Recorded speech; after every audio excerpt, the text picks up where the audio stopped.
여야 대표 회담에 대한 일정 준비가 진행되고 있는데요. 지금은 정치를 복원하고 민생을 위해서 서로 협력할 때입니다. 많은 국민들께서 바라고 계시고 저희 국민의힘도 오로지 민생을 생각하면서 협력하고 정치를 복원할 생각이 확고합니다. 잘 준비하겠다는 말씀을 드립니다. 조금 전에 이재명 대표님 측에서 저희에게 부득이하게도 이번 일요일로 저희가 약속했던 저와의 여야 대표 회담을 코로나 증상이 생기셨다는 말씀을 하시면서 부득이 연기할 수밖에 없다라는 말씀을 전해 오셨는데요. 이재명 대표님의 쾌유를 바랍니다. 시간이 더 생긴 만큼 더 충실하게 준비해서 민생을 위한 회담, 정치 복원을 위한 회담, 정쟁 중단을 선언하는 회담이 이루어지기를 기대합니다. 저희도 잘 준비하겠다는 말씀을 드립니다. 저희가 국민의힘의 중요한 어젠다 중 하나로서 격차 해소를 위해 노력하겠다는 말씀을 드렸습니다. 결국 그 얘기는 저희는 필요한 곳에 그리고 꼭 필요한 지점을 찾아서 정치에 힘을 집중하고 그래서 격차를 해소하겠다라는 말씀입니다. 그 일환 중에 하나로요. 몇 가지 저희가 제언을 이제 좀 세부적이지만 그때그때 드리도록 하려고 해요. 지금 현재 일과 가정 양립이 반드시 필요한 상황입니다. 그게 없어서는 지금의 인구 절벽을 극복할 수가 없다는 점에 모두가 공감하실 겁니다. 이런 얘기를 많이 들었거든요. 육아기 근로시간 단축 대상 연령이 현재는 만 8세 이하 또는 초등학교 2학년 이하까지만 가능합니다. 육아휴직 사용 연령도 그렇게 되어 있죠. 그런데 이 제도를 개선해야 한다는 목소리가 높습니다. 그래야 일과 가정의 양립에 조금이라도 도움이 된다라는 목소리인 것이죠. 저희는 육아휴직 대상 연령 그리고 육아기 근로시간 단축 대상 연령을 만 12세 이하 또는 초등학교 6학년까지로 확대해야 한다고 생각합니다. 그 실현을 위해서 노력하겠다는 말씀을 드립니다. 저희는 김미애 의원님, 김선교 의원님께서 비슷한 취지의 법안을 발의한 바도 있습니다. 민주당에서도 비슷한 취지의 법안을 발의한 바가 있거든요. 저는 이런 민생 법안 그리고 인구 절벽을 극복하기 위해서 꼭 필요한 법안에 대해서는 우선적으로 초당적으로 추진해야 한다라는 말씀을 드립니다. 저희가 더 챙기겠습니다. 오늘 10시에 송원석 기재위원장 그리고 당 정책위 주최로 금투세 폐지에 관한 논의를 합니다. 저도 거기 참석할 예정인데요. 금투세 폐지는 이제 더는 정말 미룰 수 없습니다. 결론을 정해야 합니다.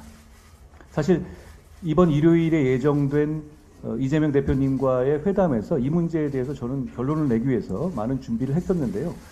회담이 좀 미뤄졌지만 민주당에서도 좀 실효적인 답을 해줬으면 좋겠습니다. 여러 가지 말들이 많이 계신 것으로 압니다만 적어도 내년 1월 1일에 금투세가 시행되는 일은 없다는 점에 대해서는 우리 간에 서로 미리 합의를 하고 그 결정을 공표하는 것이 국민들의 그리고 투자자들의 불안을 해소하는 것이다 라고 생각합니다. 저희는 금투세를 폐지해야 된다는 강한 입장을 가지고 있고 오늘 토론회에서 저희의 입장이 어떤 것인지에 대해서 상세히 설명드리도록 하겠습니다. 금투세 폐지는 단순하게 민생이기도 하지만 청년 이슈이기도 합니다. 청년들의 자산 증식이 대부분 과거와 달리 자본시장에 대한 투자로 많이 이루어지고 있지 않습니까? 그렇기 때문에 이 금투세 폐지에 대해서 찬성 여론이 이렇게 높은 것이다 라고 생각합니다. 이 문제는 서로 정쟁의 대상을 할 문제가 아니고 시간을 끌 일이 아니라고 생각합니다. 신속히 결론을 내자는 말씀을 민주당께 드립니다. 지난 20일 날 밝은 대낮에 엘리베이터에서 모르는 사람에 대해서 또 흉악범죄가 발생했습니다. 이런 일이 가끔 발생할 때마다 많은 국민들께서 불안해 하십니다. 이런 문제에 대해서 가석방 없는 종신형, 흉악범 제압 과정에서의 정당 방위 확대, 흉악범죄 피의자의 신상 공개, 공공장소의 흉기 소지 금지, 사법 입원제 등 다양한 대책이 강구된 바 있습니다. 이런 제도만 제대로 시행돼도 이런 소위 묻지마 범죄에 대한 불안감은 많이 없어질 겁니다. 그런데 이런 제도들을 시행하기 위한 대다수의 법들이 아직 국회에 묶여 있습니다. 국민 불안이 높아가고 있습니다. 국민의 안전을 책임지는 이런 법안에 대해서 신속하게 여야가 힘을 모아서 처리할 수 있기를 바랍니다. 후쿠시마 원전 처리수가 방류된 지가 한 1년 정도 지났죠. 그 즈음과 그 이후에 더불어민주당이 했던 발언들을 한번 곱씹어 봐 주시기 바랍니다. 그 말 중에 하나라도 실현됐다면 지금 우리 바다는 오염돼 있어야 하고 수산업은 황폐해 있어야 하고 우리 국민의 건강은 위협받고 있어야 합니다. 그렇지만 그때 더불어민주당이 했던 말들 중에서 실현된 건 하나도 없습니다.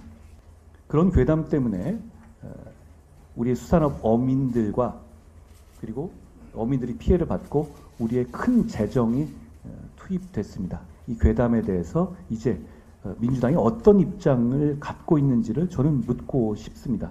이렇게 던져놓고 나서 결과가 나왔을 때 이걸 반추해보고 이 문제에 대한 문제를 다시 곱씹는 작업이 없으면 계속 이런 일이 반복될 거라고 저는 생각합니다.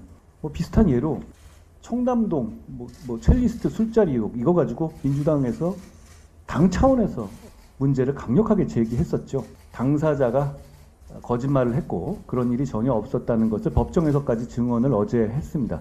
역시 이런 문제도 이렇게 아니면 말고식으로 던져놓고 괴담을 유포하고 그걸로 정치적 이익을 추구하는 이런 행태 때문에 더 악화됐던 겁니다. 이 문제에 대해서 사과하고 있는 사람도 없지 않습니까? 그렇지만 여론조사를 보면 아직도 그 청담동 술자리가 사실일 것으로 믿는 사람이 거의 국민의 절반 가까이가 됩니다. 이런 것을 더불어민주당은 노리는 것이겠죠. 이런 식의 괴담 정치를 반드시 종식해야 한다라고 생각합니다. 그것은 국가에 정말 큰 해를 끼치는 겁니다. 저희는 이 문제에 대해서 실효적인 대책을 마련할 것이라는 말씀도 드립니다. 오늘 여기까지 드리겠습니다.